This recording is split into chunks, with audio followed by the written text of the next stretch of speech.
সকলকে স্বাগত জানাই তোমাদের প্রিয় ইউটিউব চ্যানেল স্টাডি বাংলা 24/7-এ। তো তোমাদের আজকে যেহেতু রেজাল্ট পাবলিশ করা হয়েছে, তো অনেকেই তোমাদের এই রেজাল্টটি ঠিকমতো দেখতে পারছো না এবং অনেকেরই সার্ভার ডাউনের জন্য প্রবলেম হচ্ছে এবং অনেকেই ভাবছো যে তোমাদের রেজাল্ট আসলে কি দেওয়া হচ্ছে। তো তোমার অনেকেই স্টুডেন্ট নোটিফিকেশন ফোল্ডারে এসে দেখেছো যে এখানে কোনো নোটিফিকেশন দেওয়া হয়নি, তো অনেকে ভাবছো যে এটা ফেক হতে পারে। তো তোমাদের উদ্দেশ্যে বলবো, তোমাদের স্টুডেন্ট নোটিফিকেশন যে ফোল্ডারটি রয়েছে ত্রিপুরা ইউনিভার্সিটির অফিসিয়াল ওয়েবসাইট, তো সেটার মধ্যে এখন পর্যন্ত আপডেট করা হয়নি। তো এটা তোমরা কীভাবে দেখতে পারবে, তার জন্য তোমাদের ব্যাক করে এসে তোমাদের যে রেজাল্ট ফোল্ডার রয়েছে, তো রেজাল্ট ফোল্ডারের মধ্যে ক্লিক করতে হবে। ক্লিক করার পর তোমাদের নিচের দিকে স্ক্রল করলে দেখতে পারবে এখানে রয়েছে যে প্রথম যে নোটিফিকেশনটি, সেটি হচ্ছে তোমাদের নোটিফিকেশন। তো এই নোটিফিকেশনের মধ্যে দেখানো হচ্ছে যে বিএ পাস এবং অনার্স। তো তোমাদের উদ্দেশ্যে বলবো যে এটা ফার্স্ট সেমিস্টারের জন্য নয়, এটি মূলত হচ্ছে ফিফথ সেমিস্টার যারা রয়েছে বিএ পাস এবং অনার্স তোমাদের রেজাল্ট দেওয়া হয়েছে। এবং যারা ফার্স্ট সেমিস্টার এবং থার্ড সেমিস্টার রয়েছে বিকমের, তোমাদের রেজাল্ট এখানে পাবলিশ করা হয়েছে।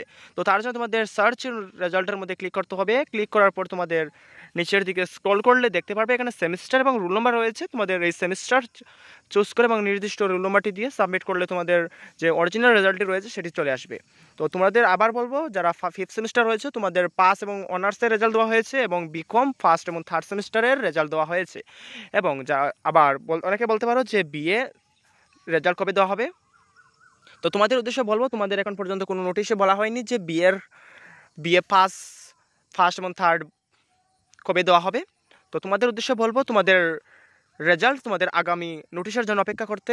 যেহেতু তোমাদের আজকে অর্থাৎ মেয়ের 31 তারিখ, তোমাদের কালকে থেকে তোমাদের জুন মাস শুরু হবে। তোমাদের অর্থাৎ জুন মাসের প্রথম সপ্তাহের মধ্যে তোমাদের রেজাল্ট হয়তো পাবলিশ করে দেওয়া হবে, যেহেতু তোমাদের এক্সাম নিকটবর্তী চলে এসেছে। অর্থাৎ তোমাদের পরীক্ষা অর্থাৎ জুনের শেষে অথবা জুলাইয়ের প্রথম দিকে থাকতে পারে।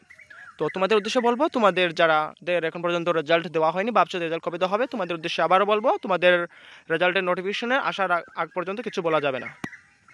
তো তোমাদের উদ্দেশ্যে বলবো, যারা রেজাল্ট এখন পর্যন্ত ঠিকঠাক দেখতে পারছো না, তোমাদের বলবো ত্রিপুরা ইউনিভার্সিটির যে অফিসিয়াল রেজাল্ট ফোল্ডার রয়েছে সেটির মধ্যে তোমাদের রেজাল্টগুলো ভালো করে দেখতে পারবে। অনেকেরই আবার অন্য যে ওয়েবসাইট রয়েছে সেই ওয়েবসাইটগুলোর মধ্যে ঠিকঠাক রেজাল্ট দেখাচ্ছে না। তো তোমাদের এই যথাসম্ভব তোমাদের ত্রিপুরা ইউনিভার্সিটির রেজাল্টের মধ্যে দেখবে।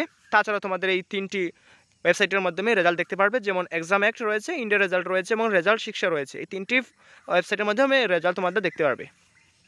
তো আজকের ভিডিও এতটুকুই। সকলকে ভিডিওটি দেখার জন্য ধন্যবাদ।